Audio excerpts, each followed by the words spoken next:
All Manipur Journalists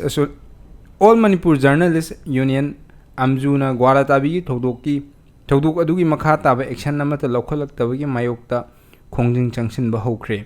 Government inquiry loukhtlaktabasu hojik phawba e paw mata khangandana response am phawbo pidana leiragliba asi aranba thabak amani haina phonglokre.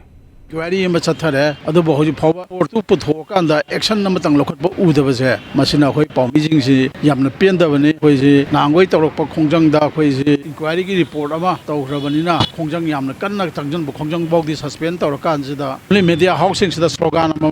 hapaga maitaro khongjang ji changsalaga muba base thelaga changsalaga lakpani adu ikhang khangdabadona kaimta thawoi da usutbidaba adagi media si kaimta khandaba mongda tuminna lesan bazida masi khara khangan bachumi haidana masi khongjang ji changsin banena inquiry gi report to jinga si bokta khoida comment na khangan daba ko si tawre ji khangan daba maram oi banina khoisu madu ngai bai tare du report to adu dong tane khoi ngasi phami se inquiry khoina tawgi du krai tawre khangba pame khoi jengba khoi ga ji kano du lakta ge de khoi dum phangini khoina gar mama pigra ga de khoi su kai mama response di khangba ya ba ya daba hai ba ya daba suleram ba yai adu ya ba khara du de khoi su madu bokti